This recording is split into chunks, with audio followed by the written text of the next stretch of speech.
It's been a hard day's night, and I've been working like a dog. It's been a hard day's night, I should be sleeping like a log. But when I get home to you, I find the things that you do will make me feel alright. You know I work all day to get your money to buy a thing, and it's worth it just to hear you say you're gonna give me everything. So why on earth should I moan? 'Cause when I get you alone, you know I feel okay. When I'm home, everything seems to be right. When I'm home, feeling you holding me tight, tight, yeah. It's been a hard day's night, and I've been working like a dog. It's been a hard day's night, I should be sleeping like a log. But when I get home to you, I find the things that you do will make me feel alright.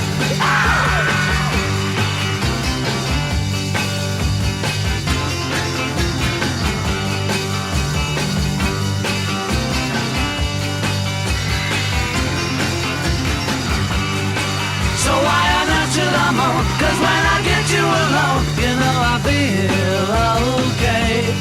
When I'm home, everything seems to be right.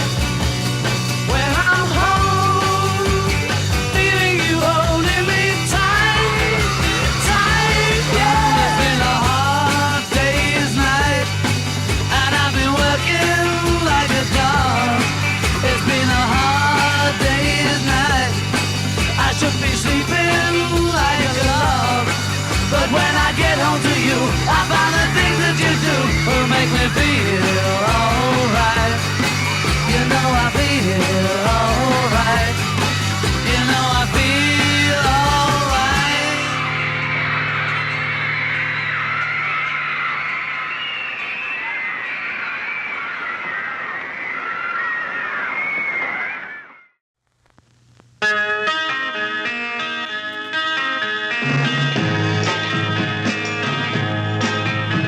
I think I'm gonna be sad. I think it's today. Yeah. The girl that's driving me mad is going away. She's got a ticket to ride. She's got a ticket to ride. She's got a ticket to ride, but she don't care. Don't care. So this is the famous Beatles. We need protection. Get me protection.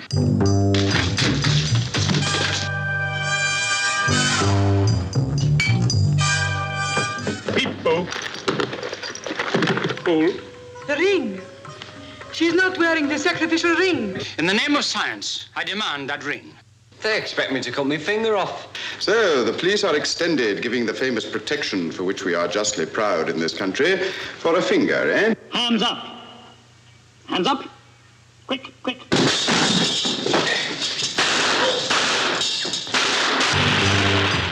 Will John live to sleep in his pit again?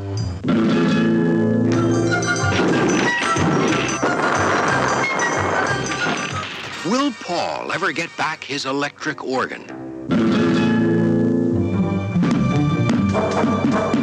Will George be reunited with his ticker tape machine?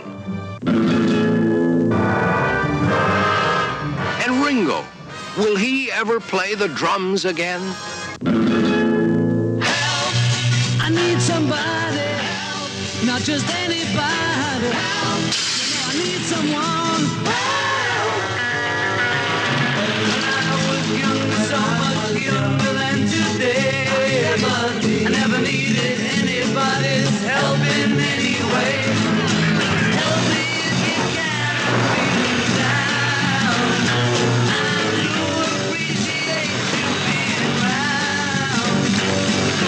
Help me get my feet back on the ground.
Done your revision? Oh, yes. I've concentrated on trigonometry. I've done calculus mainly. I believe they concentrated on calculus last year. Oh. Oh, dear. Quiet, ladies and gentlemen, please. The exam will commence in 2 minutes.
Ladies and gentlemen, you may open the envelopes containing your papers. The exam starts now.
2 minutes, ladies and gentlemen. At the end, with those who answer the green calculus papers, please put them in the green box. And those who answer the white trigonometry papers, please put them in the white box.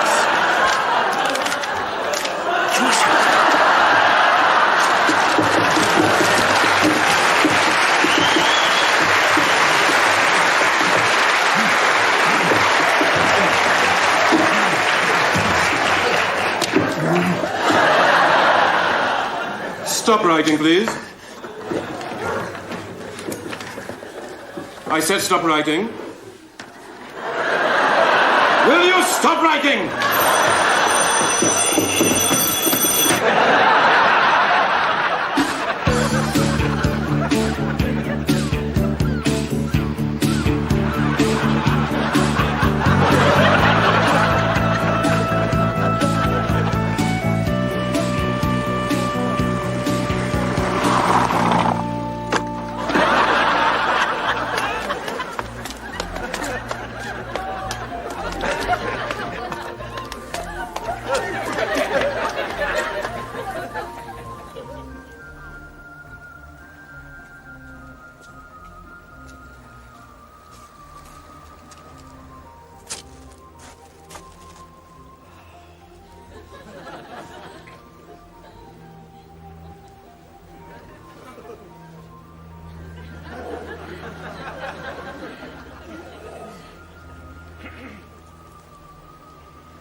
on again. Amen. Và đây là ball all on increase that. Đây là cầm tê làm của bọn đồ quá. But I don't do that. But today, I do the dog. But today,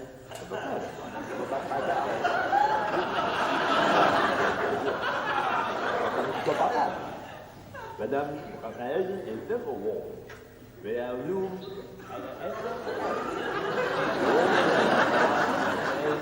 what I do it, then election will up their feet the way to it.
anh làm con trò của mình cơ.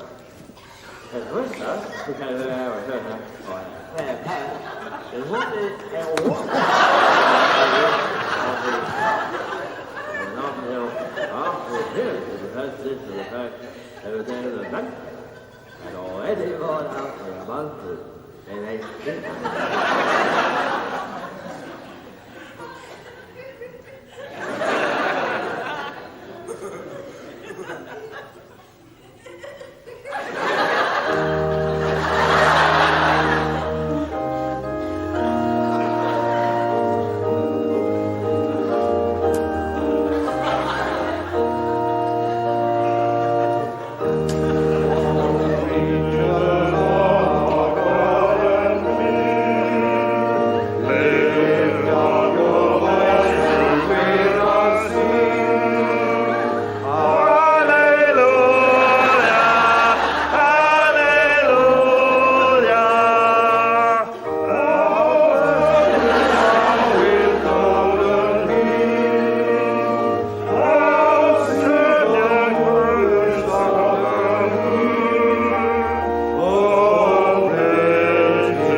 One motion picture will bring you all the surprises that life and love can offer. You are the loveliest girls I ever set eyes on. Can you not get them married, Mrs. Dashwood? Marianne and Eleanor, as different as two sisters can be. Do you love him? I do not attempt to deny that I think very highly of him, that I greatly esteem him. Esteem him? Like him? Eleanor is not like you or me, dear. She does not like to be swayed by her emotions. Columbia Pictures invites you. The more I know of the world, the more I am convinced that I shall never see a man whom I can truly love. To fall deeply. Marianne, you must change. You will catch a cold. What care I for colds when there is such a man? You will care very much when your nose swells up. You are right. Help me, Eleanor. To feel intensely. There's something of great importance that I need to tell you. Why did you not urge him to stay? He must have had his reasons for going. I do not understand her, Mamma. Why does she never mention Edward? Eleanor, where is your heart? To surrender completely. Your sister seems very happy. Do you think he'll kneel down when he asks her? They always kneel down. To risk everything. We know so little of him. What is it you suspect him of? Willoughby! From Jane Austen's timeless classic There's some blue sky. Let us chase it. comes a motion picture beyond all expectations. Academy Award winner Emma Thompson, Alan Rickman, Kate Winslet, and Hugh Grant. Sense and Sensibility.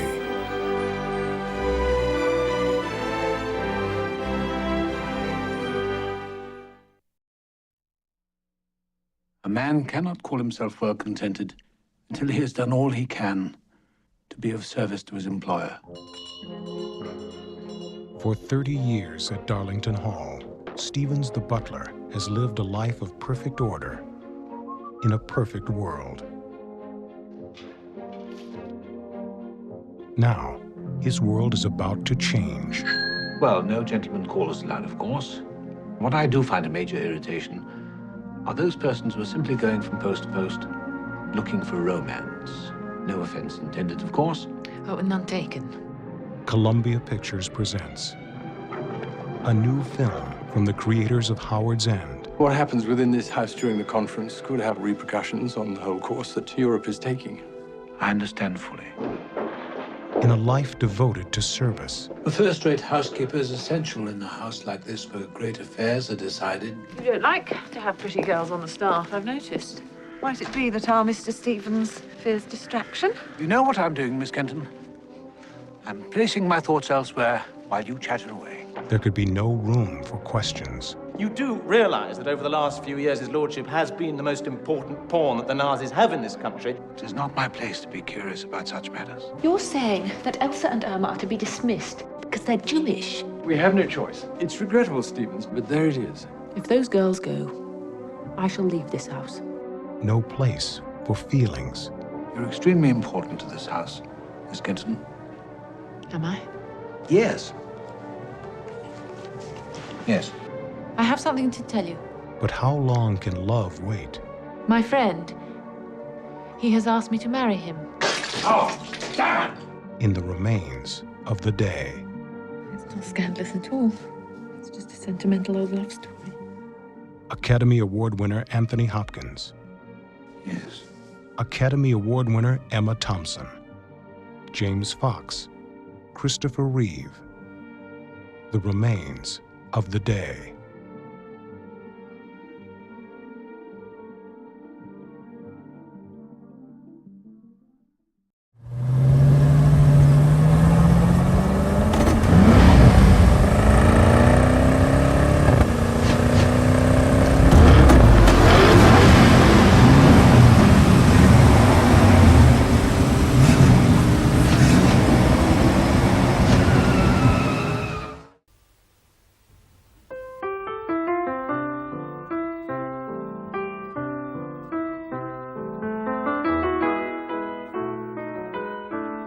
The chief beauty of this work lies not so much in its style or in the extent and usefulness of the information it conveys, as in its simple truthfulness. It forms a record of events that really happened. Other works may excel this in depth of thought and knowledge of human nature, but for hopeless and incurable veracity, nothing yet discovered can surpass it. There were 4 of us: George, and William Samuel Harris, and myself, and Montmorency. We were sitting in my room, smoking and talking about how bad we were. Bad from a medical point of view, I mean, of course. With me, it's giddiness. It's giddiness with me, too. Sometimes I have such extraordinary fits of giddiness, I hardly know what I'm doing. Well, I hardly know what I'm doing, too. I have such extraordinary fits of giddiness. With me, it's my liver that's out of order. Oh, how do you know? Well, I've been reading this patent liver pill circular, which sets out the various symptoms by which a man can tell when his liver is out of order. I have them all, including what it calls a general disinclination to work of any kind. I've got that, too. I've been a martyr to it since earliest boyhood. I was born with it. They didn't know it was my liver. Of course, medical science was in a far less advanced state than now. They used to give me a clump on the side of the head. Didn't do any good. Oh, body, you know. Yes. We sat there describing to each other our maladies. I explained to George and Harris how I felt when I got up in the morning. And Harris told us how he felt when he went to bed. And George stood on the hearthrug and gave us a clever and powerful piece of acting, illustrative of how he felt in the night. George fancies he is ill, but there's never anything really the matter with him.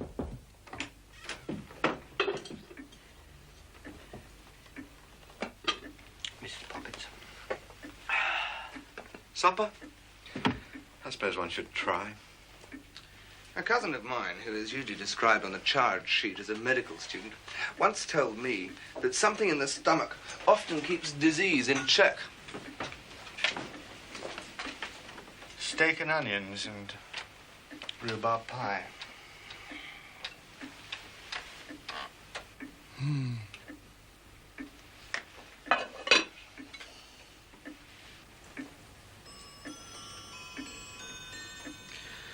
What we need is a rest. Rest and a complete change. Leave the 19th century behind. Seek out some quaint, forgotten nook, far from the madding crowd, half as old as time. What we need is a sea trip. No. I remember once. Not now, old chap. Why don't we go up the river? Fresh air. The changing scene will occupy our minds, including what there is of Harris's, and the exercise will make us sleep well. I agree. I think it a very sensible idea. It just goes to show that you should never write off a man just because he's never had a sensible idea before. I propose. Second. Aye. Any against? Carried by 3-1.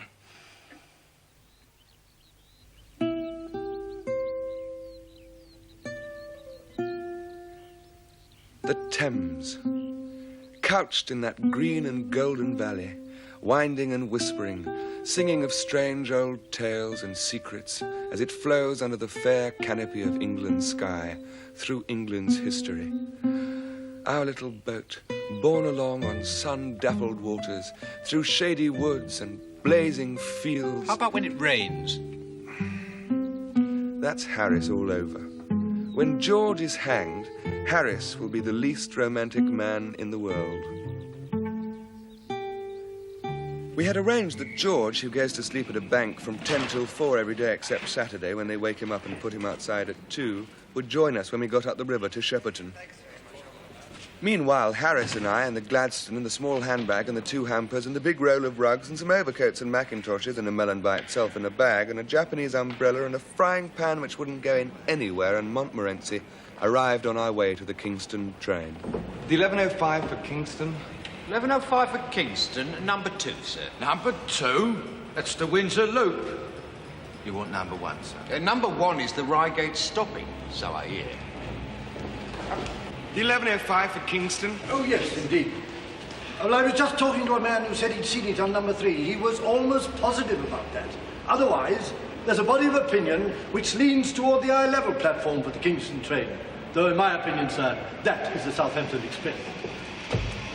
He don't know, sir. You follow me. Thank you. Monty, come on.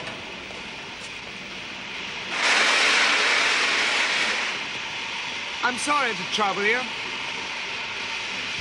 but are you the 11:05 for Kingston? Couldn't rightly say. I might be, and then again I might not be. If I'm not, I'm the 932 for Virginia Water or the Guildford Local.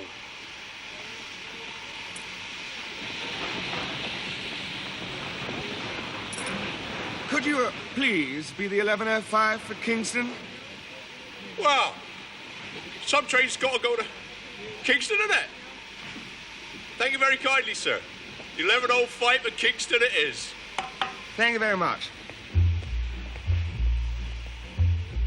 This is the Exeter Mail, apparently. Well, it might be. Then again, it might not.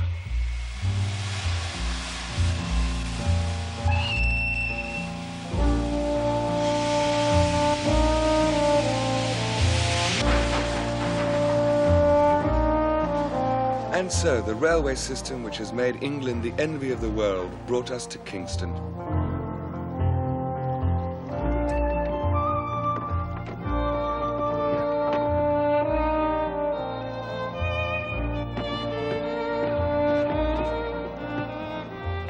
And at 12 o'clock, with our luggage stowed and Montmorency unhappy and deeply suspicious in the prow, out we rode onto the waters which were to be our home.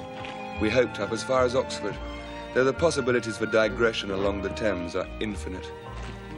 We had barely started when Harris was minded to inquire whether I had ever been to Hampton Court Maze. Ever been to Hampton Court Maze, Jay? No. Harris said he went in once to show a country cousin the way. He had studied it up on a map. We'll just go in so you can say you've been, but it's very simple. Absurd to call it a maze, really. We'll walk around for 10 minutes and then go and get some lunch, all right?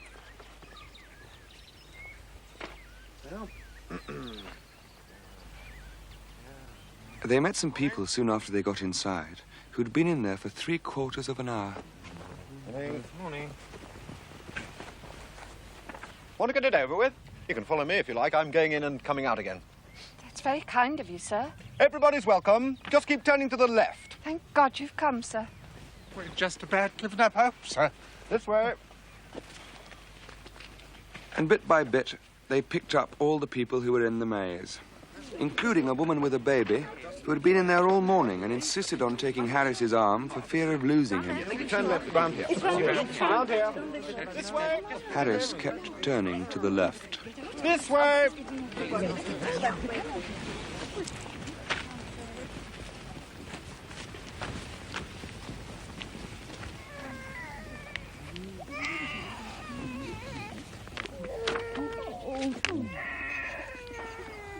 I suppose it's a very big maze. Yes, one of the largest in Europe. Yes, it must be, because we've walked a good 2 miles already. This way. This way. Harris began to think it rather strange himself, but he held on until... Here! We passed that biscuit 10 minutes ago. Impossible. Yes, we did. It's Albert's. I saw him drop it down. Well, according to the map... I wish I'd never met you. All right! We'll go back to the entrance and start again from there. Keep turning... right.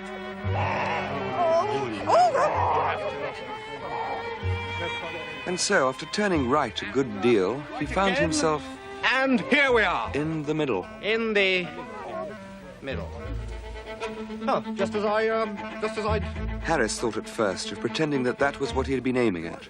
But the crowd looked dangerous, and he decided to treat it as an accident and set off once more towards the perimeter. All right, keep going. Keep to the right. Come on there, keep to the right. Keep going right. And finally, right again. And here we are.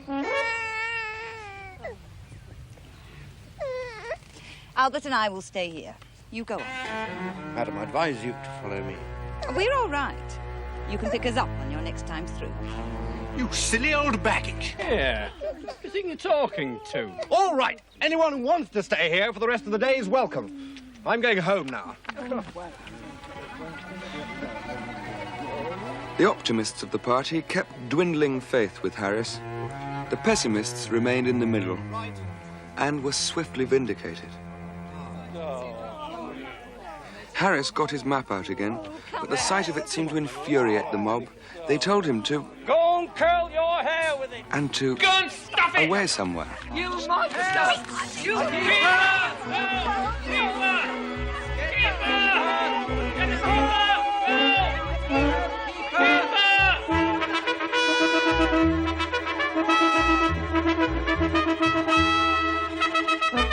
Evidently, it happens all the time.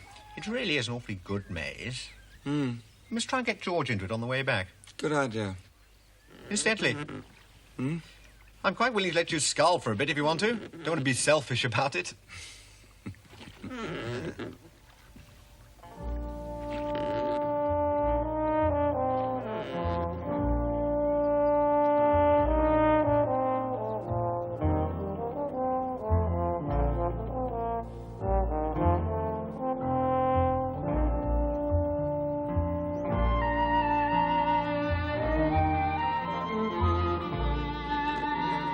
Put in here a while, Joe.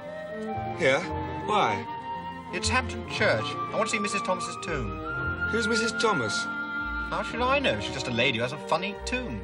I know it's supposed to be the proper thing to do, every time you see a church, to rush off and enjoy the graves.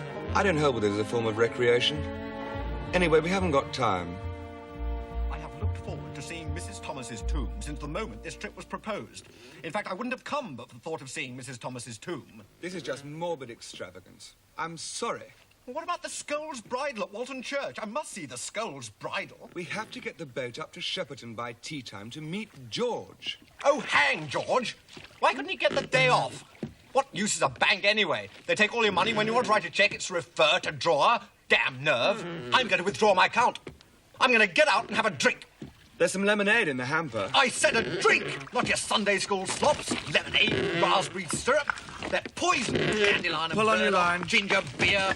If you ask me, they ruin body and soul, responsible for half the crime in England. Pull on your line! I'm pulling! The other one.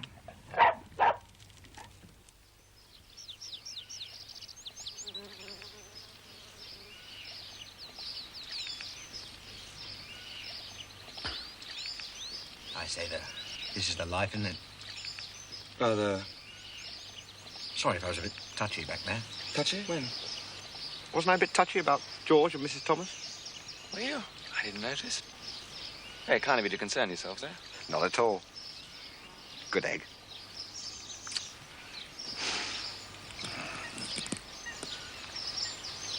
Who's this?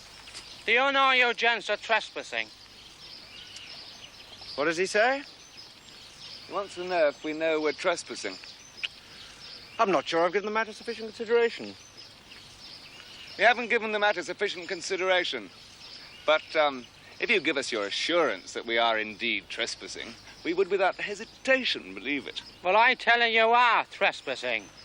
He says we are. Ah. Thank you. Thank you very much. I'm supposed to throw you off. What does he say? He says it's his duty to throw us off. Oh, well, if it's his duty, he ought to do it. Does he say how he intends to go about it?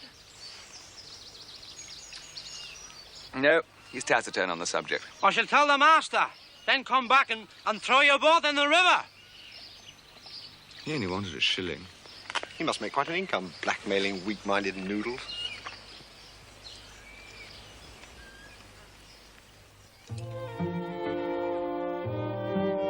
Walton is quite a large place for a riverside town, but only the tiniest corner comes down to the water. Caesar, of course, had a little place at Walton, an entrenchment or a camp or something of that sort. He was a great upriver man, was Caesar. And Queen Elizabeth was there too, and Cromwell. They made a very odd trio. People used to comment when they went on picnics.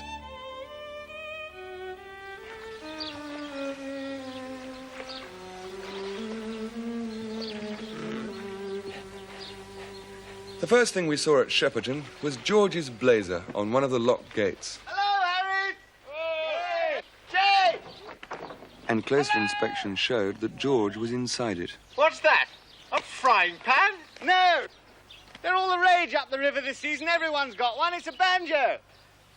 I never knew you played the banjo. Well, not exactly, no. But it's very easy, they tell me, and I've got the instruction book.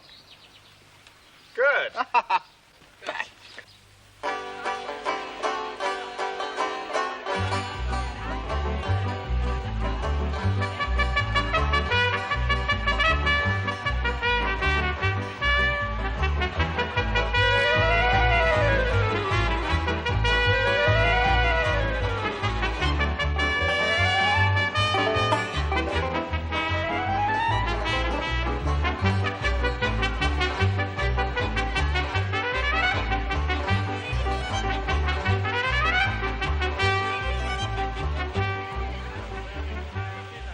suits you. Goes awfully well with your outfit. Do you like the blazer? As an object to hang above a fruit bed to frighten away the birds, I should respect it. As an article of dress for any other human being, apart from a Margate minstrel, makes me ill. I've always found envy distasteful. I noticed you and Jay were envious the moment you saw it. I can easily dispose of that idea. Your blazer wouldn't suit me at all. I always like a darker red in my things, red and black. You see, my hair's a sort of rather golden brown colour, or the pretty shade, I've been told. And I find that dark red really picks it up beautifully.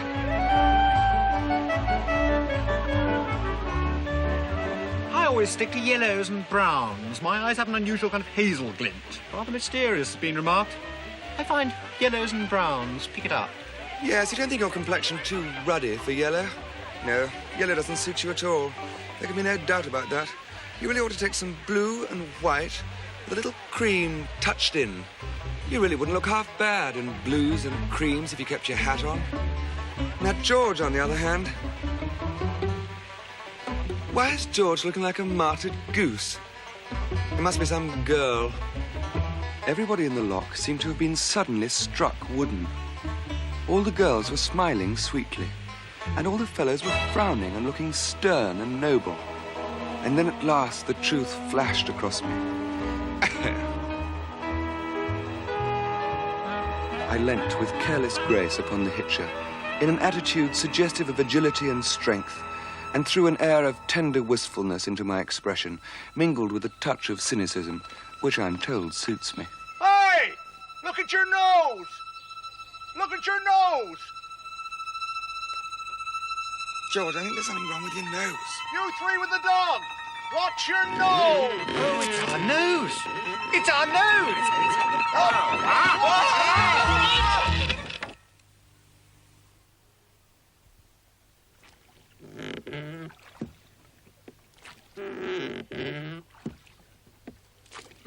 It was Jay's fault. That's Harris all over, too. He always reminds me of... Not now, Jay.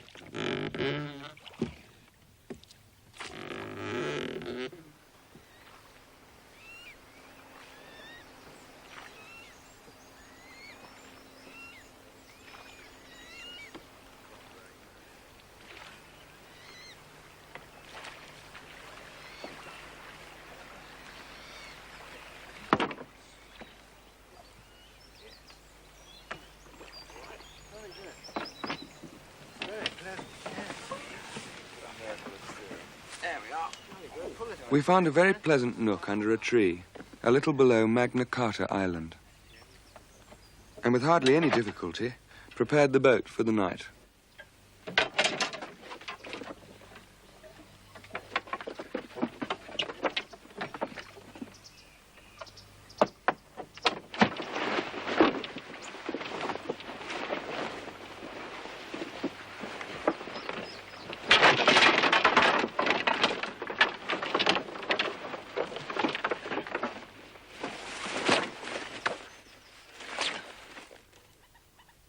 Slowly, the golden memory of the dead sun faded. The birds ceased their song, and only the plaintive cry and harsh croak of the moorhen and the corncrake stirred the awed hush around the couch of waters where dying day breathed out her last. Night upon her sombre throne folds her black wings above the darkening world, and from her phantom palace holds sway in stillness. Lovely black eyes. Oh, oh, what a surprise. Surprise. Oh, what a surprise.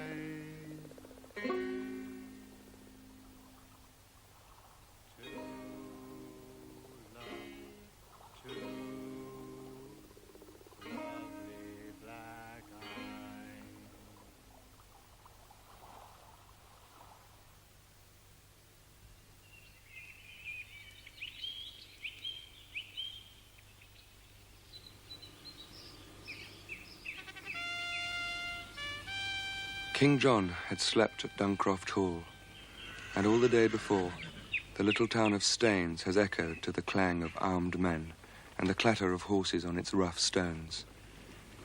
Since dawn, in the lower of the two islands just above us, there has been great clamour and the sound of many workmen.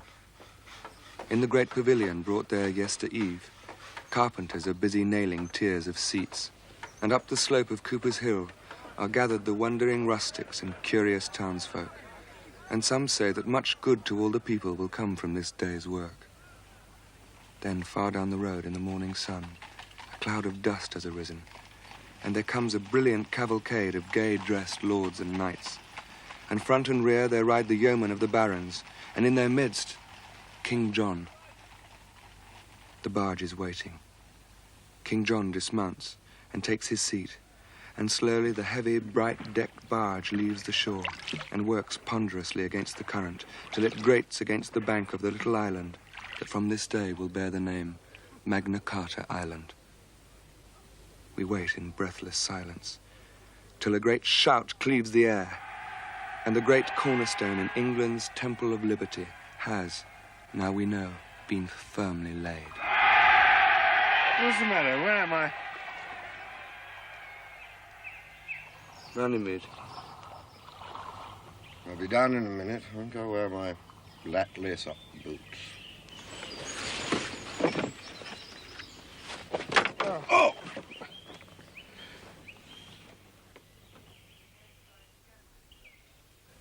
We had made gigantic arrangements for bathing. I notice people always do that when they're going anywhere near water.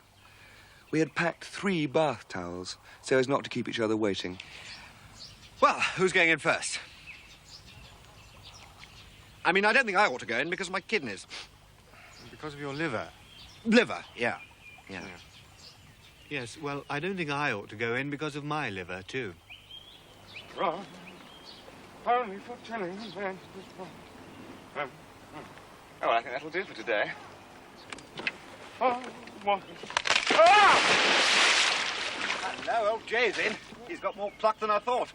Ah.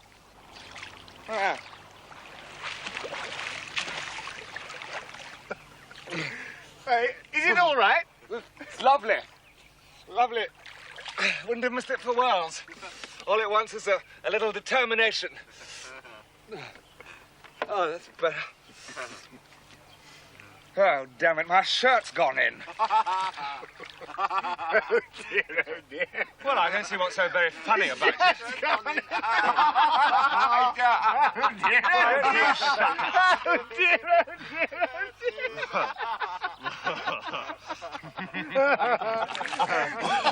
How are you going to get it out? No. It's not my shirt. It's not. It's yours. No! Silly! Cockle trying to be more careful! George is very dense at seeing a joke sometimes. He says I did it on purpose, which of course I did not. Yes, you did. No, I didn't.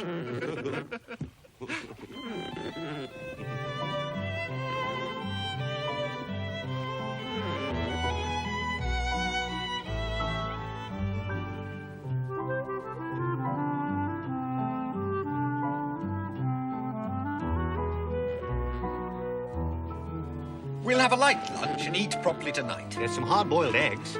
Sure they good. And the cold beef. We can start with the potted shrimps or the dressed crab. Or a little of each. Or a little of each, and bread and butter. And some tomatoes. And finish off the ham. Followed by a bit of cheese. Or the tin pineapple. Or the tin pineapple. Followed by a bit of cheese. You're all at 6s and 7s. When I say dip, dip. Dip! Oh! Oh! Good God! Auntie. The thought of lunch soon set the world to rights. But it was not to last. There occurred a most depressing and tragic setback to our equanimity. It was Harris who first realized the situation. We forgot mustard. What? No mustard. Cold beef without mustard? You hardly ever have mustard. Well, that's why it's such a blow. You have mustard habitually and thoughtlessly. You hardly know you're having it at all. But when I want mustard, I want mustard. This is what comes of filling the boat up with lemonade and bath towels and all that useless clutter. I knew it was a mistake to have come. We didn't forget the tin pineapple, did we? What? Oh, pineapple. Pineapple, first rate. Let's have it open. Right. That's a bit better.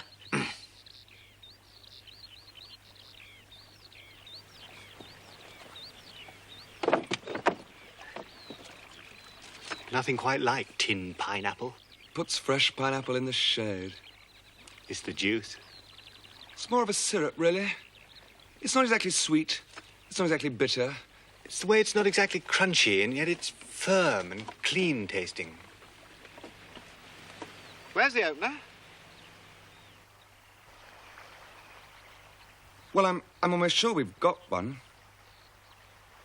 We must have.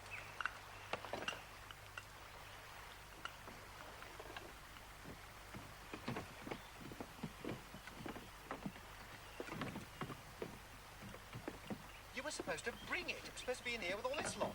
It's not in the banjo, is it? Really? It's just a question.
And we got into our boat and rowed away from that spot and never paused till we reached Maidenhead.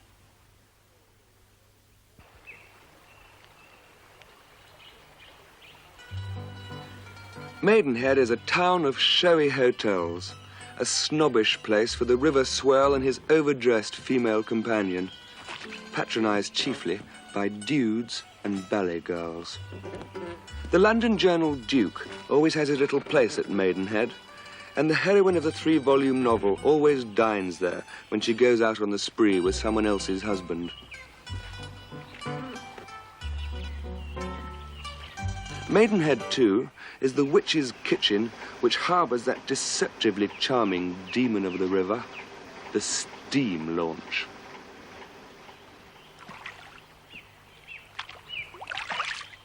But all that is left behind at Bolter's.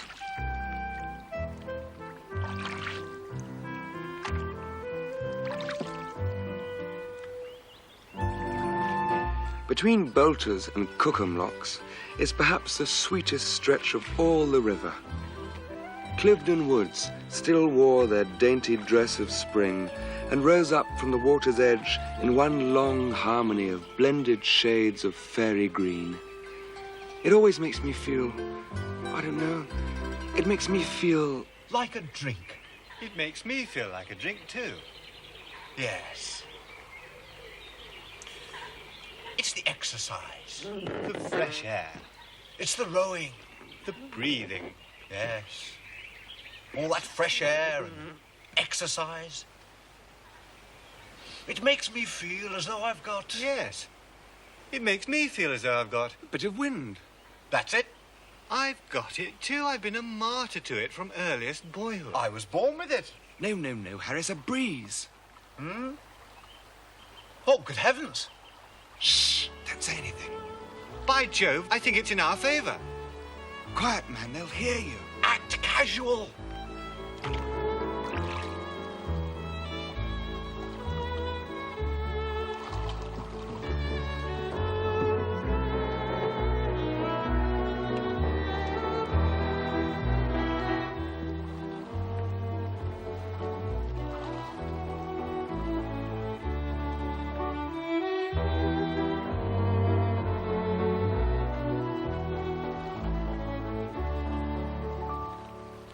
But we had spoken too soon, or too loudly.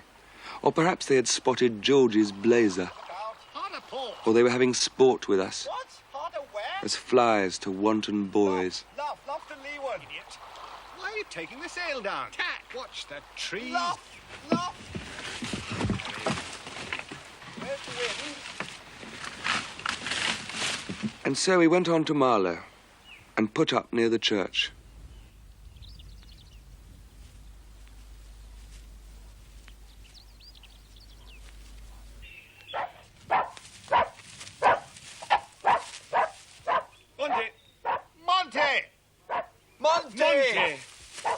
Marlow is one of the pleasantest river centres I know of, with many quaint nooks and corners.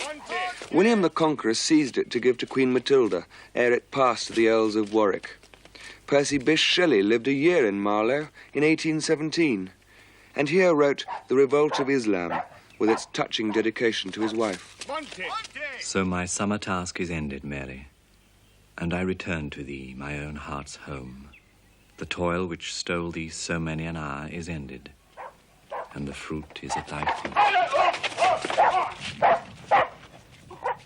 Sorry. There are lovely walks round Marlow. Hard by is grand old Bisham Abbey. There is a secret room high up in the thick walls. And a ghost.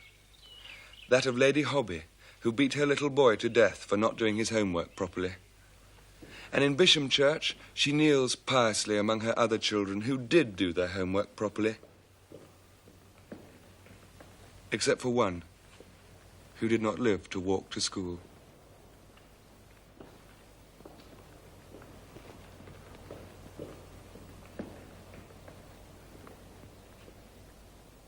This is the best. I mean, this is the finest tomb. In many years of viewing memorials, in my entire experience of collecting tombs. Can we go out now?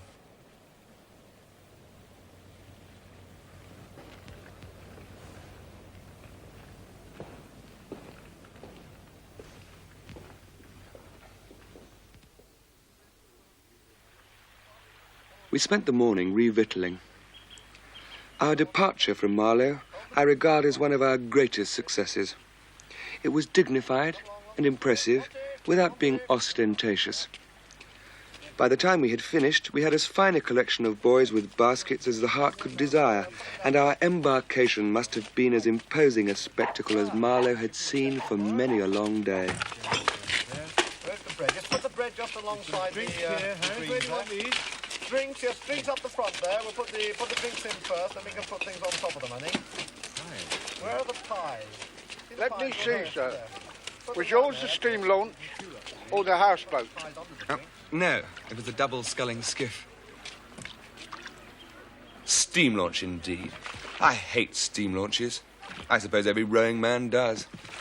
I never see a steam launch, but I want to lure it to some lonely part of the river and there strangle it.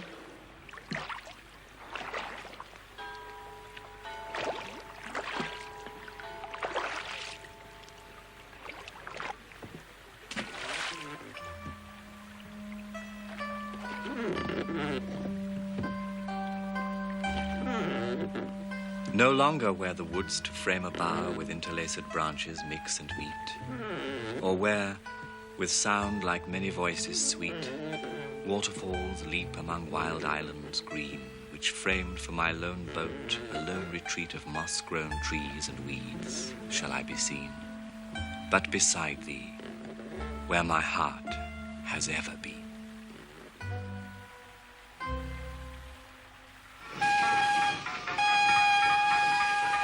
Steam launch coming. Come on. Oi, mind out, you fellow. Get out of the Get way! out of the way, you chaps. You're I blocking thought the we might river. have a drink at Hurley. Good, I'll show you Dane's Field. Is that a pub? That's a field. Oh. The invading Danes camped there. Not recent. You know, I keep thinking I can hear voices. Then I thought we could have a drink at Shiplake. Lovely church at Shiplake. Do you know who got married there? Guess. Julius Caesar? Queen Elizabeth. Lord Tennyson. Oh, bless my soul, George, if it isn't a steam launch. You know, I thought I heard something. Any chance of a tow?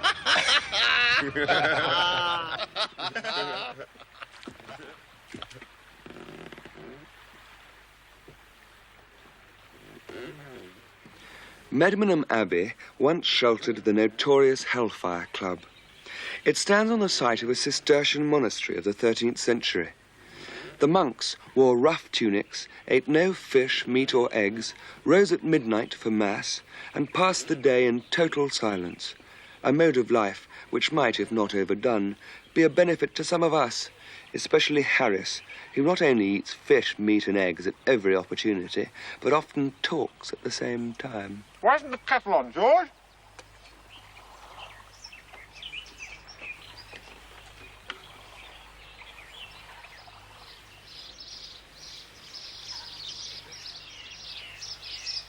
Could you spare us a little water? Certainly. Thank you so much. Where? Where do you keep it? It's always in the same place. I don't see it. Has it gone then?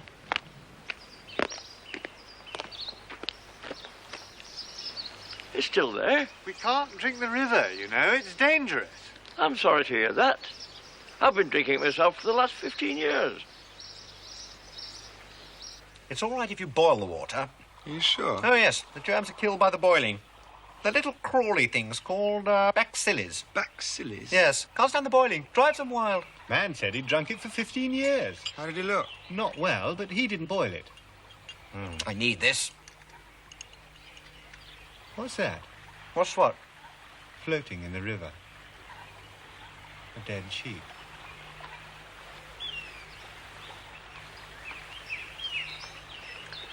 I don't want any tea. No, nor me. Just a habit, really. Not really thirsty. I've already had some. Do you think I'll get typhoid? Well, you'll know in a week or two. I should look up the symptoms when you get back to London. Oh, no, I daren't do that. That would be fatal.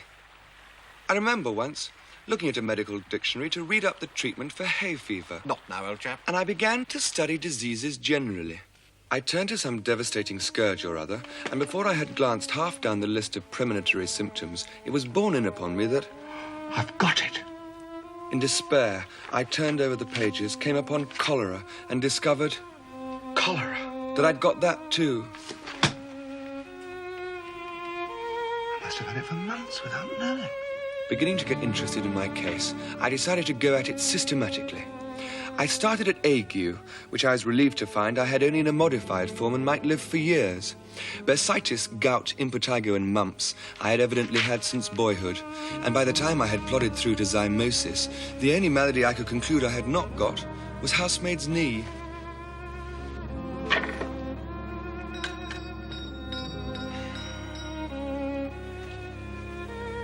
Well, old son, what's the matter with you? I will not take up your time by telling you what is the matter with me. Life is brief. So I will tell you what is not the matter with me. I do not have housemaid's knee. Everything else, however, I have. And I told him how I came to discover it all. Then he opened me and looked down me and hit me on the chest when I wasn't expecting it and butted me with the side of his head. And then sat down and wrote out a prescription. I took it to the chemist. I don't keep it. You are a chemist. I am a chemist. If I were a cooperative stores and a family hotel combined, I might be able to oblige you. Being only a chemist puts me at a disadvantage. Well, what does it say? 1 pound of beefsteak with a pint of bitter every 6 hours. 1 10-mile walk every morning. 1 bed at 11 every night. And don't fill your head up with things you don't understand. I was telling George. I always like hearing that one.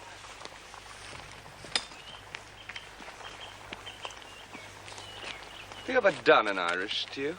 Well, not exactly, no, but it's very easy. You just put in anything you want. See, it's a grand way of using up all the odds and ends.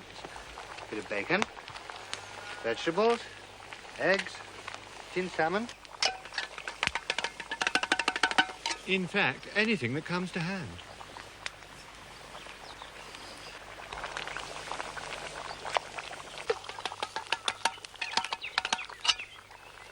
Something seemed to disagree with Harris that evening. Perhaps it was being on an island, or not being used to the high living which upset him.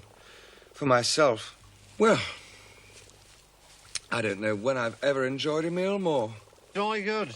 A bit rich. So give me a bit of a tippy jummy. Who's for a drink and a stroll? How about you, Harris? Harris said he'd row us over and stay behind on the island to settle his stomach, as he put it, with a toddy or two. Might have a little drink, so settle my stomach. You won't fall asleep, will you? And so George and I went for a mooch around. Must tell Harris we saw a church. And a pub. Very nice pub. It was the best. The finest. I mean, in all my years of visiting pubs, in my entire experience of bending the elbow...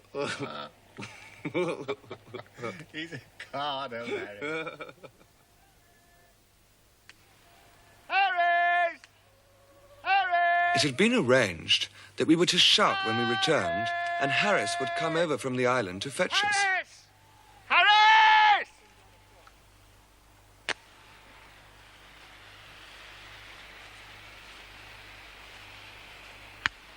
Do you remember which island it was? Well, they all look the same, don't they? Well, how many are there? I mean, do you know? Well, only about 4. They'll be all right if he's awake. Harris!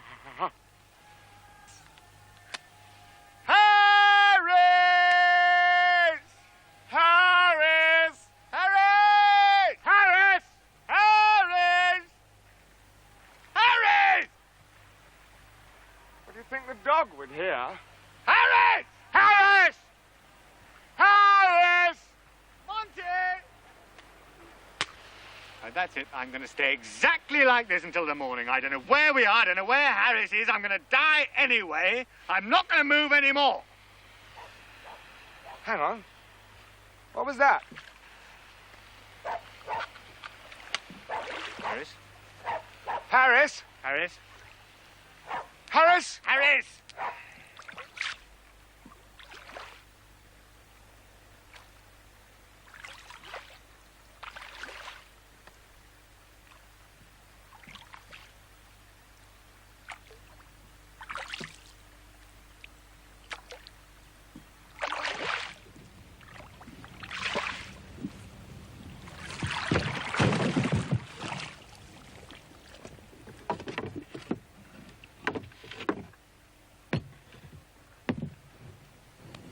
What's the matter? He's asleep. What happened to you? Swans. Swans? I had to fight them off. There are 8 of them, all around me. How many? Terrible battle. Fighting 14 swans. How many? 18. Fought them for 3 hours with the oar. Can you imagine it? Fighting 32 swans? You said 18 just now. No, I didn't. I said 12. Think I can't count?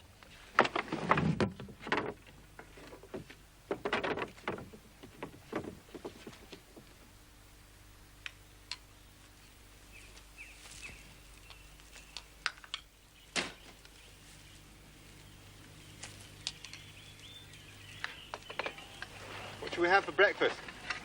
Something plain. Very, very, very plain.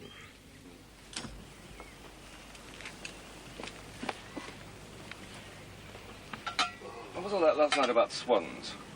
What swans? Never mind.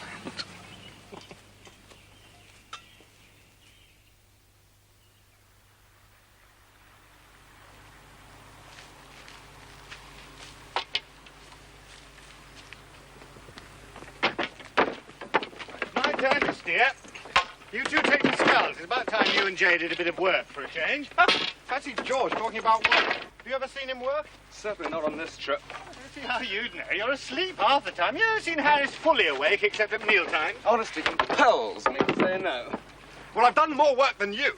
Could hardly have done less. Oh, Jay thinks he's the passenger. So, that's your gratitude to me for bringing you and your wretched boat all the way up from Kingston and supervising everything and slaving away over you. Well, it's not more than I expected. Supervisor. Oh, very very nice, nice. Journey. Thank you, Headmaster, very much for coming on the trip. That was extremely kind of you to come and look after us. You get out of the way. It's about time I had to go. I'm putting the banjo and it's probably something we need. Look at that. It was finally agreed that Harris and George would scull up past Reading, and I would take the boat from there. We were evidently becoming old river hands. All this hard work. Why, only last season, Jim Biffles, Jack and myself pulled all the way from Marlow to Goring in one afternoon. Never stopped once. Do you remember that, Jack? You can always tell an old river hand by the way he likes to give others a chance. Against the wind, too. One can't help but deplore the way the river is abused by young pups and doddering old fools who've not the faintest conception of boatmanship. Yes, they're absolutely without sensitivity to the moods and dignity of the river.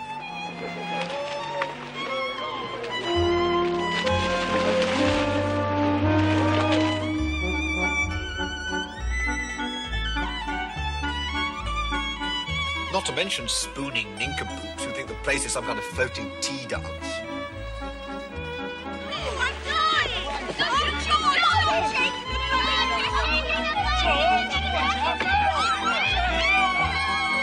There are grounds, in my opinion, for banning girls from the river altogether unless properly dressed. Boating costume is very fetching on a pretty girl, though.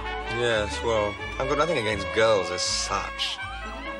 Like Christian martyrs every time a drop of water goes near them.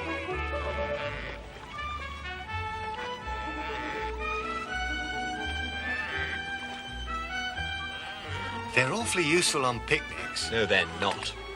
Ask them to wash a plate and it's as though they've been asked to pick rags on a corporation tip. No, you have to be firm with them. Get them to hitch up their skirts. What do you think you're doing? God save us and London landlubbers. You shouldn't be allowed in the river. Once a year, I've never heard of such a thing. Get out of the way. I say my mind, Scarlet. Well, I mean, it's very ridiculous.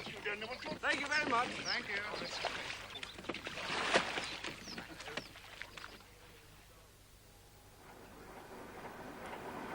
I was ready to take over the sculls at Reading as we had agreed.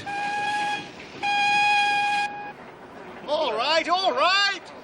Think they own the river with their money and their trollops? London landlubbers. Jay! Well met! There we are. Anybody else?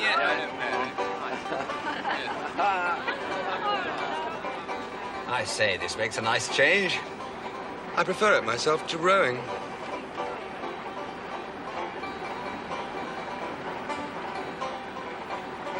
From Maple Durham to Streatley, the river is glorious. You pass Hardwick House, where Charles I used to stay and play bowls. And when Cromwell's sails were sighted downstream, he calmly continued... Oh, no, wait a minute, I think I've got that wrong. Sorry. He did play bowls, though.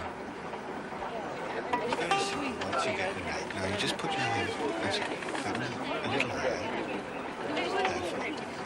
Perfect. Now this is the clay.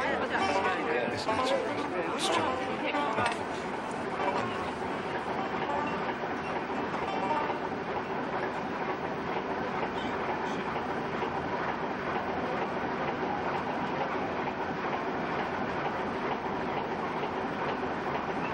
You see that church? The mortal remains of Jethro Tull lie buried in that ground. Remember him? Not altogether. Really? I'm surprised. Very great man in the world of agricultural mechanization. It's not the world with which I'm most familiar.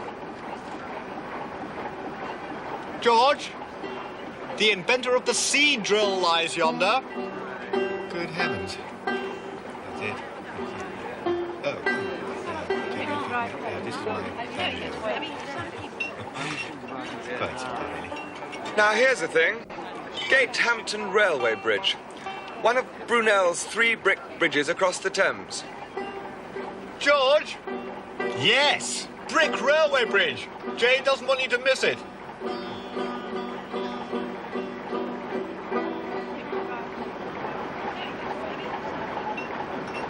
Goring Gap. Very interesting. Many years ago, the Chilterns and the Berkshire Downs formed a continuous ridge across here. Which is the interesting part? And above Goring, there was a huge lake with the river flowing in the opposite direction. I suppose it was old Brunel who had it all changed for his railway, was it? No, you fool. I mean millions of years ago. I think I'll go and talk to George.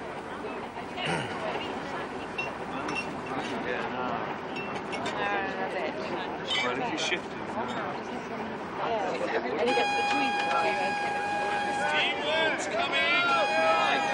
Hey, get out of the way! Bloody idiots! Get out!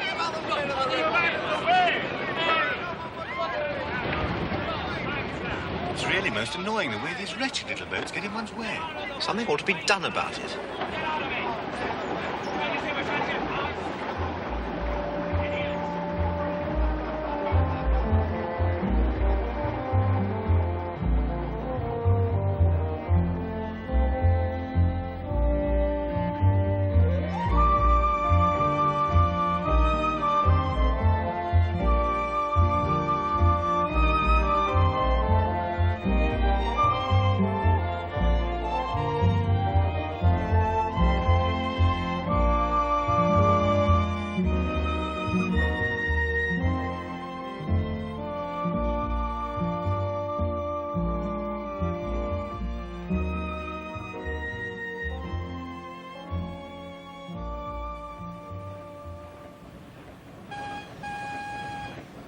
My friend's launch cast us off at Abingdon. Harris claimed he wanted to stretch his legs. Which church? St. Helens. Which memorial? Mr. Lee. Did he invent agricultural implements or did he murder his family? He's very rare. He had 197 children. Well, you'll find very much better at Oxford if you put your back into it. What? We are sick to death of walking around obscure tombs. You're sick to death? What do I think about it? And although it had been agreed that I would take the boat up past Reading, and here we were at Abingdon, 2 weeks of this stuff, I want to see something else. after a short discussion with Harris and George, I took up the sculls for a while.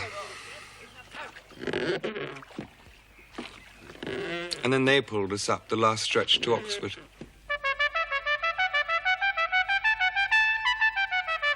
Which is on the whole more attractive than Cambridge to the ordinary visitor, and the traveller is therefore recommended to visit Cambridge first, or omit it altogether if you cannot visit both.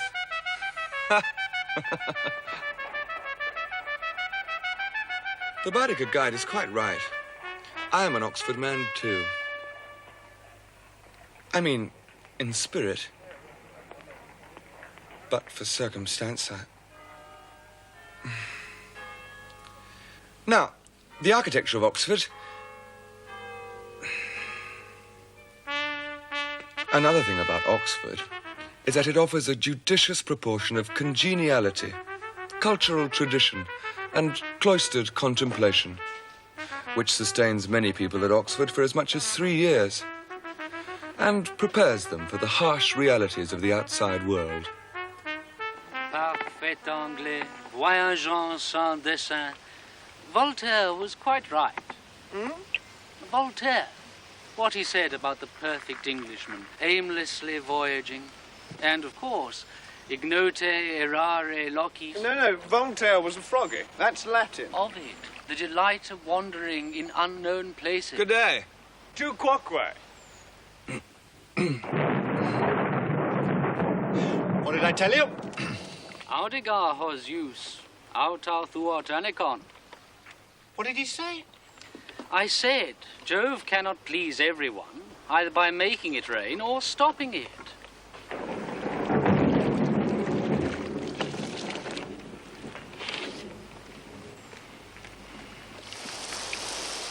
And Matthew Arnold's sweet city with her dreaming spires became decidedly wet. More like streaming spires. Matthew Arnold is dead. It was in the paper. I never read him. But we got to Oxford. Absolutely. What did we? What? Can we go now? Downhill all the way now. I don't mind a bit of rain. I like to see the river under all its different aspects. Can't expect sunshine all the time, you know. Nature is beautiful even in her tears, eh, George?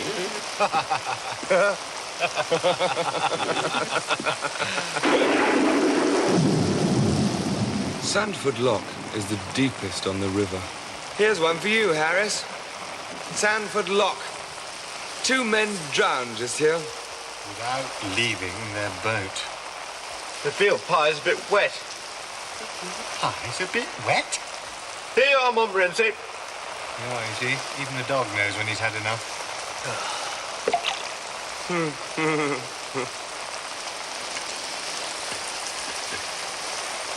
When I get back to London, I'm going to have some whitebait, a cutlet, a piece of Stilton. No. I'm going to have some pate. No. I'll have some soles, white sauce. I'll row!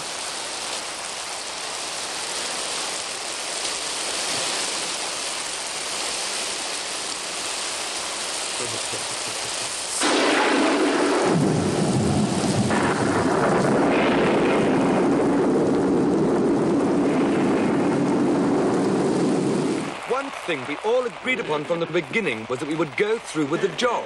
It's not a job, it's a holiday. And we agreed that we would go through with it. No, I'll start again. First, smoked trout, followed by mutton with capers. Shut up! I knew a man who came upriver 2 years ago, who slept out in a damp boat on just such a day as this, and it gave him rheumatic fever. 10 days later, he died in agony. Yes, I had a friend once who'd been in the volunteers. He spent a wet night under campus down at Aldershot. When he woke up in the morning, he was a cripple for life. Pull over. There's something in the water.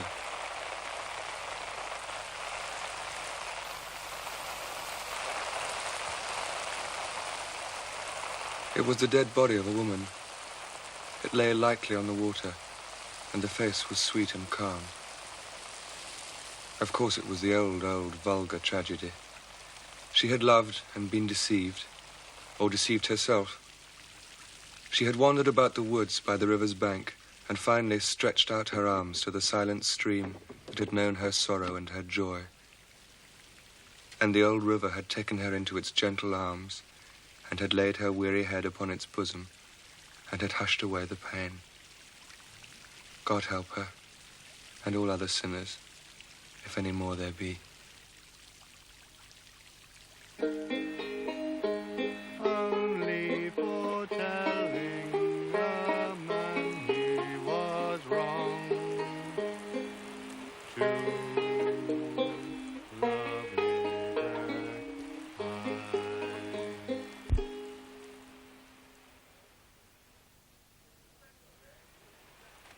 that The second day was exactly as cheerful as the first.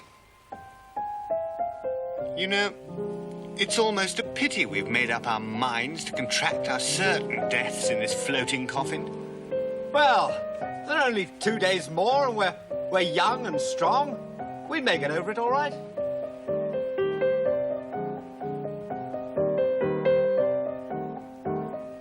know, there's a train that leaves Pangbourne Station every hour, which would get us home comfortably in time for a chop, and then on to the Alhambra, Leicester Square. Well, Jay? Well, that reminds me of a very funny story that happened to a friend of mine. I'll get the bag out. Just a moment.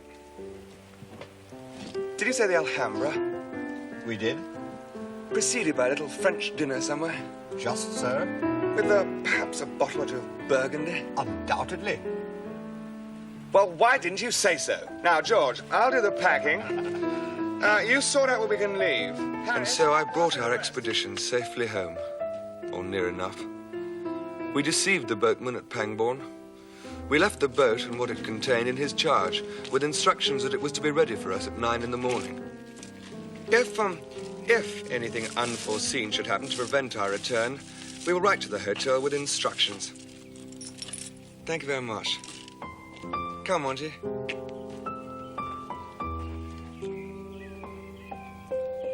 Why, it's turned out nice after all. I said we should stick it out. Should we go back then? Keep going, George.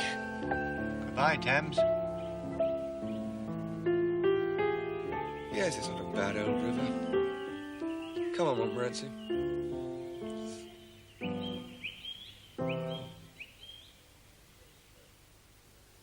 Three Men in a Boat, to say nothing of the dog, first appeared as a serial in the magazine Home Chimes in 1889.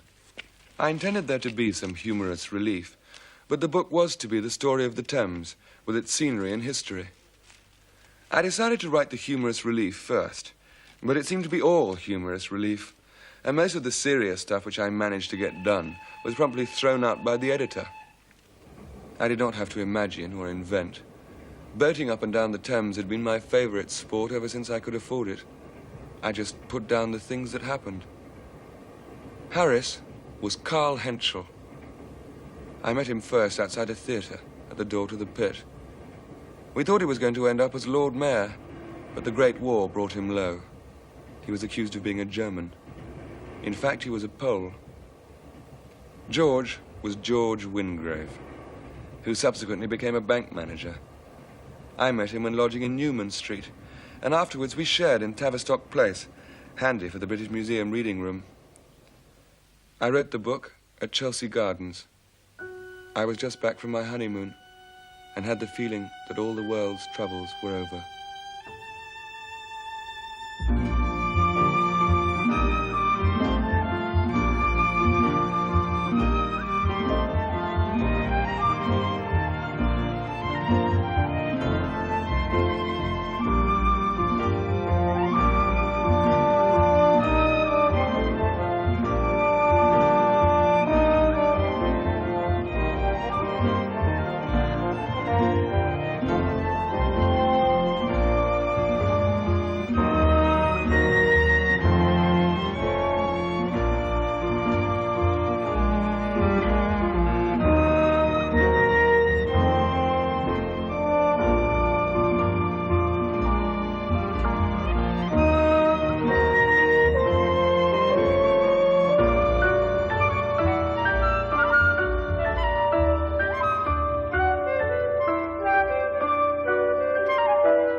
They said that you had abandoned him as a baby. I did not abandon my child.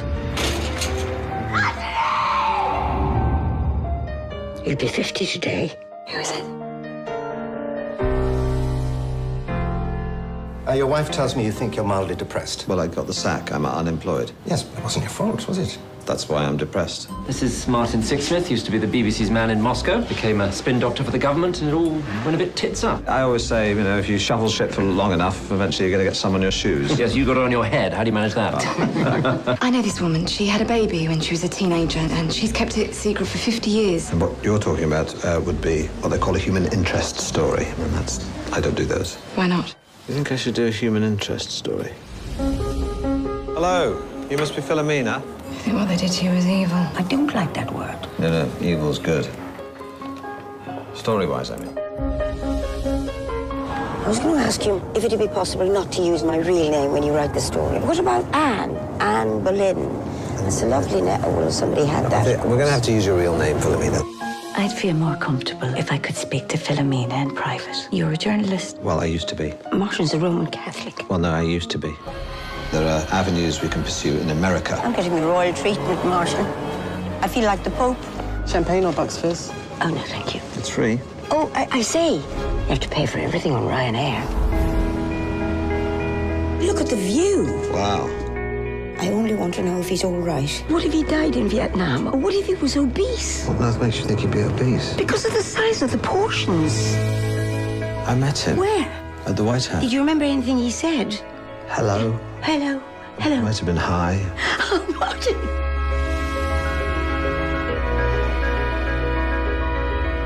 I just want to talk to you about my son. He was taken from me. And I've been looking for him ever since. Why would God bestow upon us a sexual desire that he then wants us to resist? The thing is, I didn't even know I had a clitoris, Martin. Right.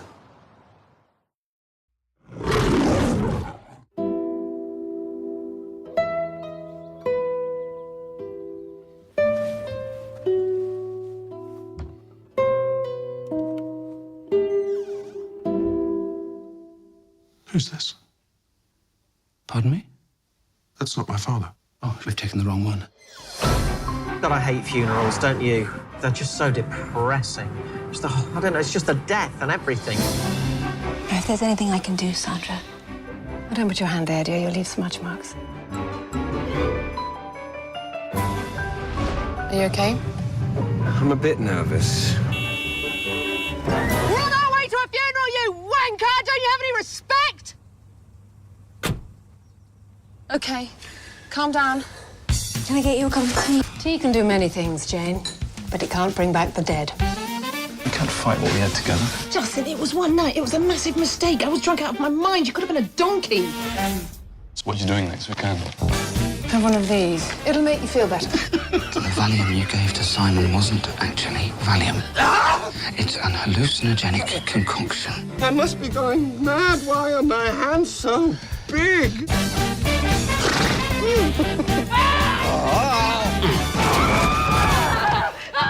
Exciting, isn't it? What? For a funeral, I mean this. Jane, you see that guy standing by the table? See? Do you recognize him at all? He's really staring at me. I have some photos I wanted to show you. That's your dad, dressed up as a Roman centurion. So in what capacity were you actually friends with my dad?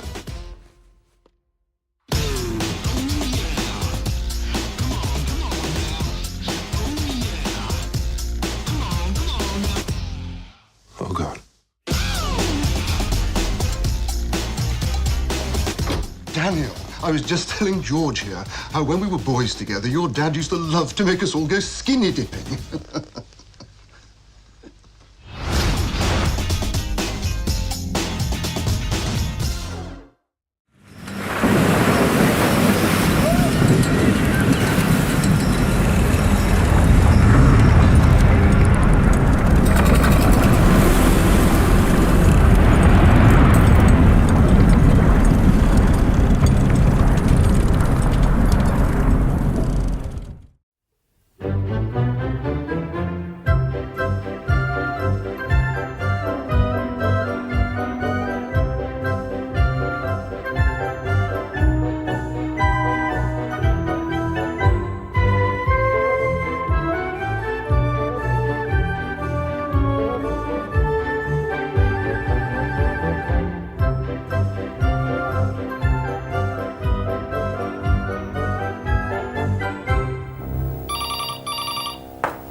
Speaking. Do I sound like a Chinese takeaway? I am a highly desirable private residence in an area of outstanding natural property values. And I'm waiting for your apology. Unless, of course, the thought of bean shoots and crispy wonton have totally stir-fried your basic good manners. Now, kindly clear this line. There are people of substance in this community who are probably queuing to ring me at this very moment.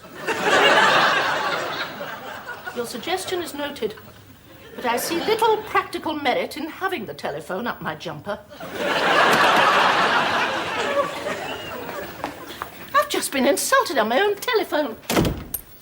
I expect the opportunities are rare being insulted on other people's. I think it's time, Richard, that you complained.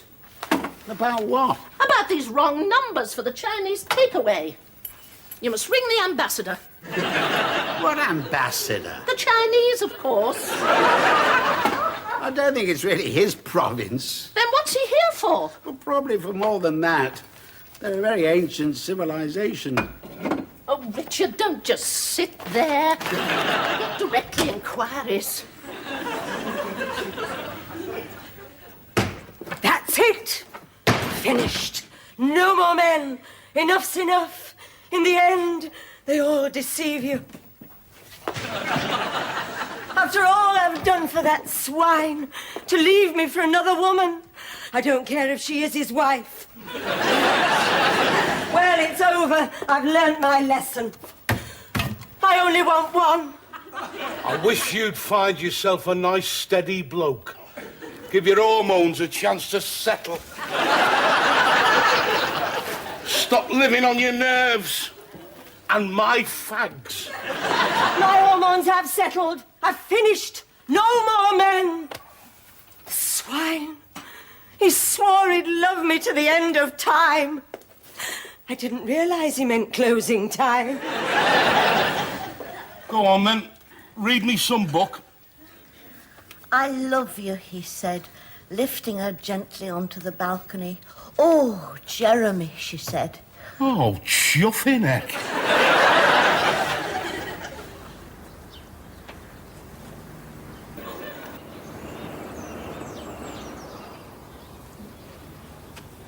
Hello! Mr. Penworthy. Good morning, Mrs. Bucket. Okay. Were you going too fast? It's the modern disease. Have you hurt yourself? I do hope you've sustained no injury. No, thank you. I'm fine. Your waving distracted me. Really? I'd ask you in, only my husband's busy on the telephone with the Chinese ambassador.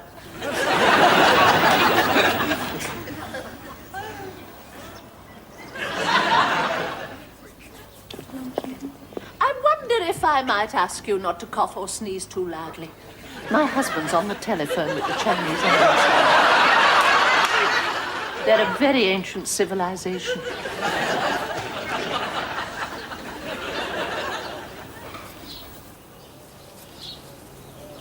Well, what did he say? I had to leave a message. It was an answering machine. Oh. Was it a cultured voice? Yes. Well, that's it then. You've been speaking to the ambassador. I hardly think so.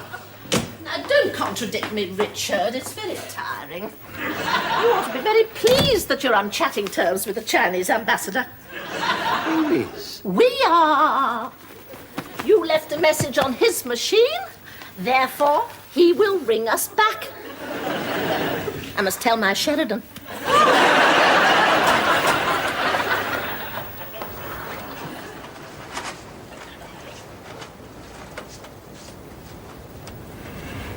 No sign of her.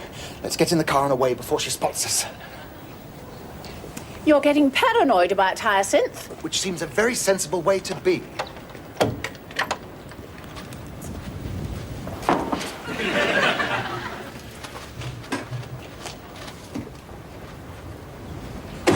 Not so loud. Emmet, I'm at my own home in broad daylight. I see no reason to creep about. I can give you one damn good reason to creep about. No, I've got a better idea.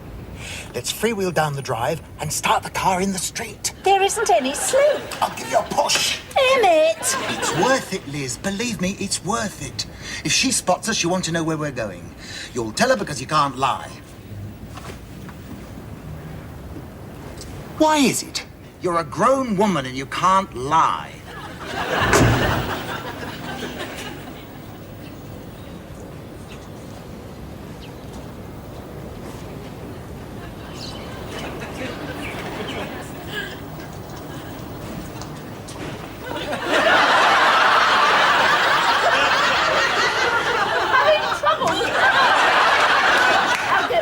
Emmet to give you a hand.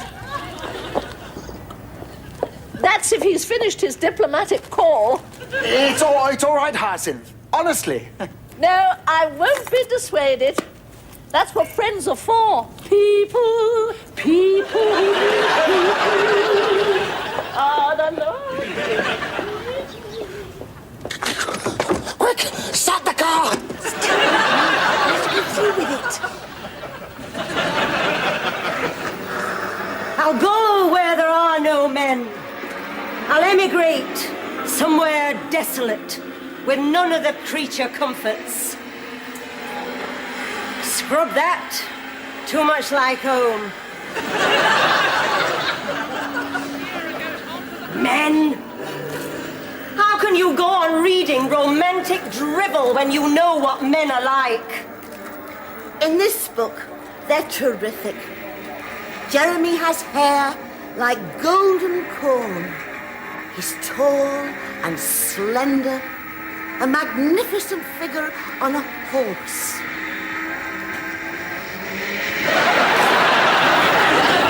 So how come I'm still in love with Onslow? You must be coming unglued in the head.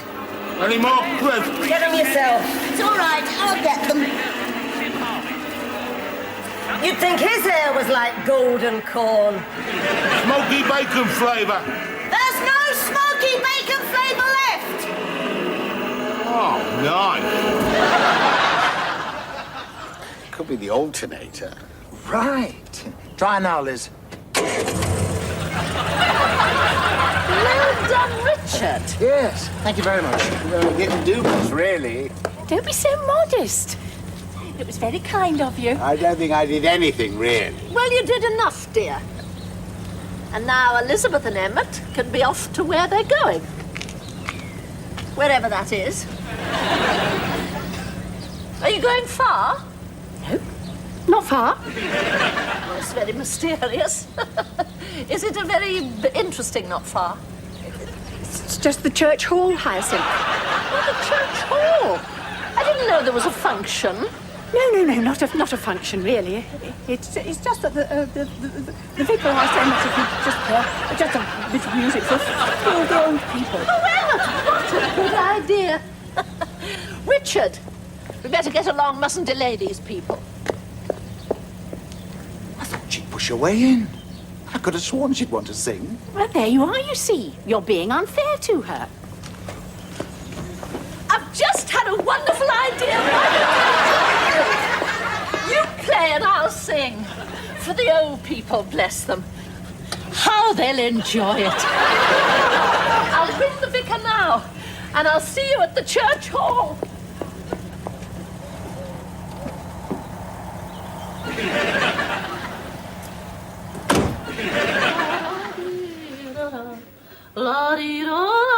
Oh, may I speak to the vicar, please? Not available, is he busy? Oh, ringing the bells. Oh. Rings his own bells. How democratic. Oh, I can just picture the vicar at the end of his rope. Now, I assume I'm speaking to the vicar's wife. Yes, well, you remember me, dear. Hyacinth Bouquet. Oh, that is a bad cough, dear. Something gone down the wrong way. Now, I want you to pass a little message to the vicar. He'll be thrilled. We have a surprise for the old people's entertainment. Tell the vicar that it won't just be pianoforte. I've volunteered my services to sing. You must take something for that cough, dear. The bucket woman. He'll go mad when I tell him it's the bucket woman.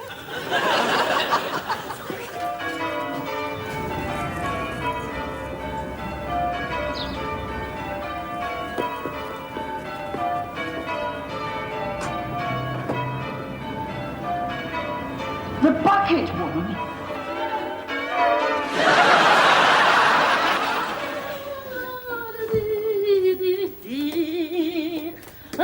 Which shall I wear, dear?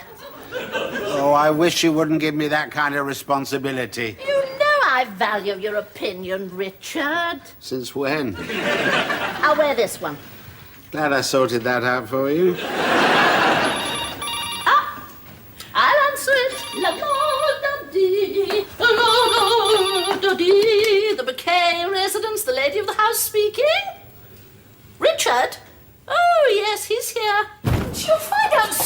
late. Why did you tell her? Yes, but I had to tell her. I mean, you were there. She practically dragged it out of me. One more hesitation, she'd have torn out my fingernails. You could have lied. Well, you know how bad I am at lying. I'll teach you. Well, Emmet, just make the best of it. It's for the old people. Of whom I'm going to be one before this is over. Well, be fair to her. She's got a rich, strong voice. It's not the voice. It's who's in charge of it.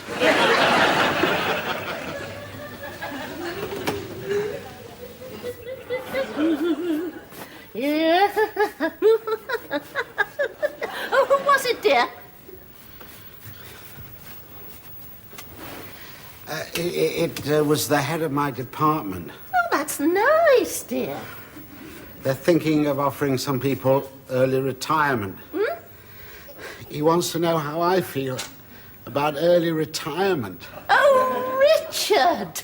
That means we'd be together all day and every day.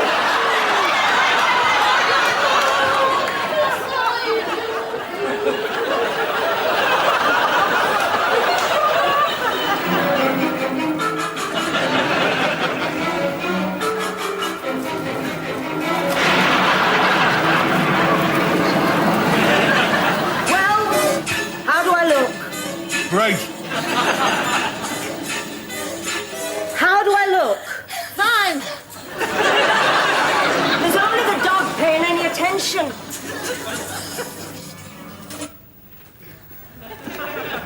Somebody turn the set off. Rose turned the set off. Thank God for that. I thought I'd gone blind. Could you spare me one moment of your time? It's important to me. How do I look? Figure in black. I've seen it somewhere. Weren't you in Frankenstein's House of Horrors? What are you doing, all dressed in black? Practicing. I'm taking the veil. I'm going to be a nun.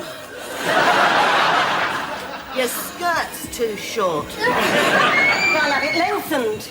Talk about poacher turning gamekeeper. They'll never take you for a nun.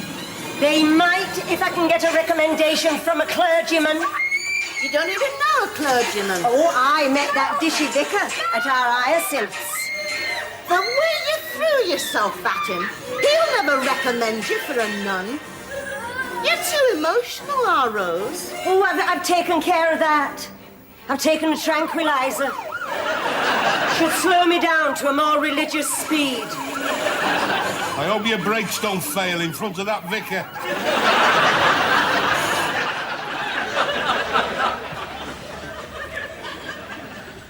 Early retirement.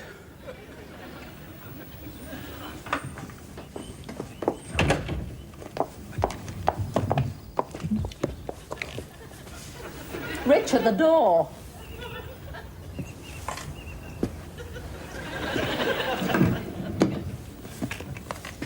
No, dear, this door.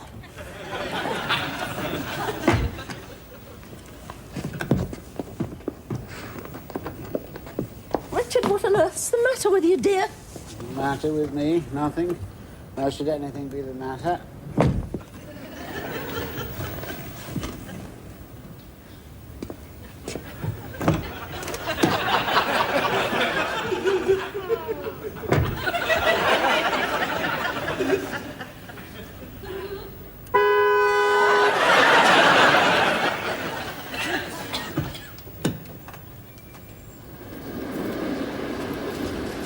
I shall start with a few of the old favourites. They love the old favourites. Sheridan always loved the old favourites. We have to have a talk, Hyacinth, about early retirement. And for a finale, I think a medley from The Sound of Music. Turn left here, Richard. For that, I shall wear my Austrian hat, the one with the feather. I wonder if Emmet has any leather shorts. With me talking too. He could have, you know. And Anyone who's in an operatic society should have some leather shorts. Of course, he's probably left them behind. You could go and fetch them for him, Richard. Turn left, dear. And you've got to promise me that when we have our talk, that you make an effort and try to listen when you're not actually saying anything. Richard, are you listening? Are you paying attention, dear? You've not been listening. Turn right, dear.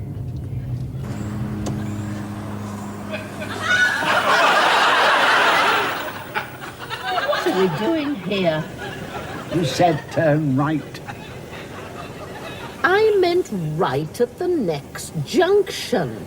You're going to allow me to go all that way without further instructions. I want you to start reversing now, Richard. This is not the kind of area in which I wish to be seen parking. Right, I'm off. Don't I get a kiss? Of course you get a kiss. Keep away from the ladies. Now, how can I keep away from the ladies? 98.5% of my congregation are ladies. And they all adore you, including me. You're just jealous. Of course I'm jealous. Keep away from the ladies. I must go. Now, where are those dates for the youth club?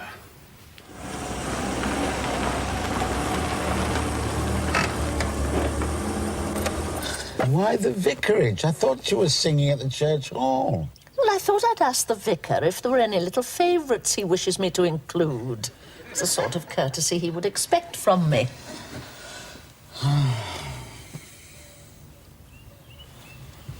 Haven't you forgotten something, dear? The door. Early retirement.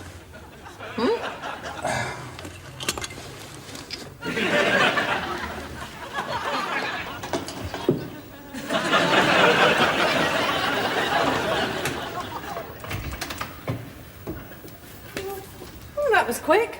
You said keep away from the ladies.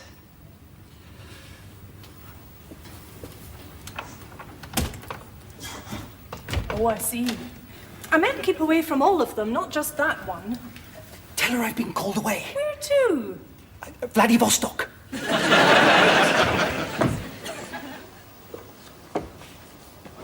Pull yourself together, Richard. Whatever's the matter with you? Do you really want to know? I mean, really want to know? Of course I want to know. Whatever concerns you concerns me. Very well, then. I'll tell you. The thing that's bothering me. You see how much better it is when we talk these things out. We started yet? That's what wives are for. To listen. Well, you think of all the terrible things that can happen to you, but I completely overlook the Oh, my goodness, look at the time. Listen, people are not waiting. He'll want to rehearse. I'll talk to the vicar later. We must go straight to the church hall.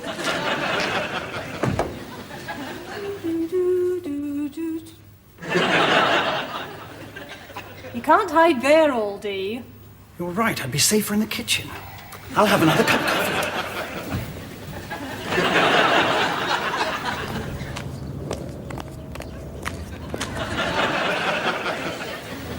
Judging by the length of the skirt, it must be Rose underneath that veil. Well, what would Rose be doing here? Wobbling as if she's been drinking. When she could wobble off somewhere else. I will not have a sister in black wobbling into our church. Rose! Incredible. You look exactly like my sister Hyacinth. Rose, have you been drinking? I haven't been drinking. I took a pill, and it seems to have gone straight to my knees. I wish we could say the same about your skirt. Why are you here? I want to see the vicar. You're in no condition to see the vicar. I want to be a nun. Put me down. I want to be a nun. Richard, give me a hand. Funny how you mishear things. I could have sworn she said she wanted to be a nun. I do. Oh, we'll have to take her home. There's no time. Do remember where you are. We'll have to hide her in the hall until she pulls herself together. pull myself together. Good grief, our Hyacinth. You're not even satisfied when a person wants to be a nun. How together do you have to get? No, don't get in the way, Richard. Mind what you're doing, dear. Rose! I know it's been a lifetime's dedication, but I wish you'd try to break this habit of wanting to lie down everywhere.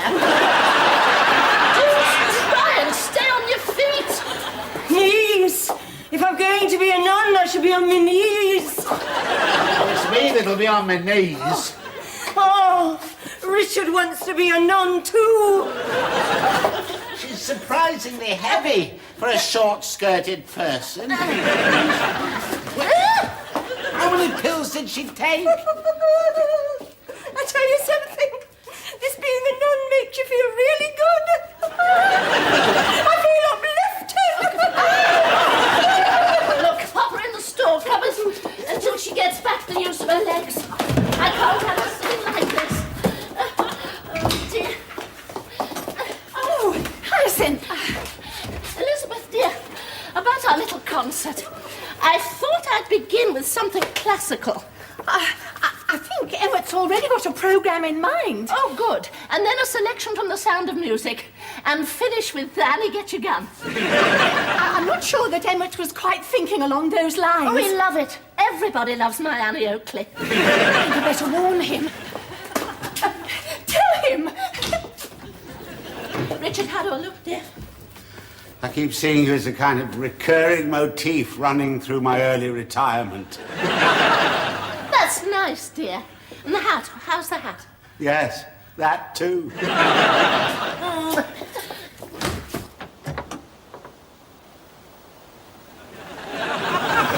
He's gone. She's gone. She was here, she was heading this way, and now she's gone. And still there are people who refuse to believe in the power of prayer. Then. And keep away from the ladies. With a gun, with a gun. No, look, support me louder, più forte. With a gun, no, it's too loud now. Più piano, pianissimo. Oh, you care, a man. Are you sure you're playing the right note?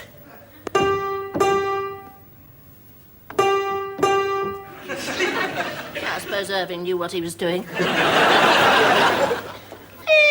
I went to battle with someone's herd of cattle, there'd be no. You lost your place again. I thought you had it from the beginning. If I went to battle with someone's herd of cattle, keep it going faster. The day was done.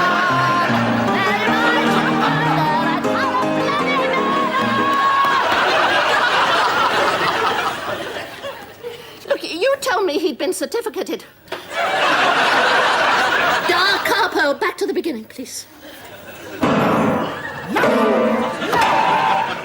Enough! That's it. I'm only flesh and blood. I can't take it any longer.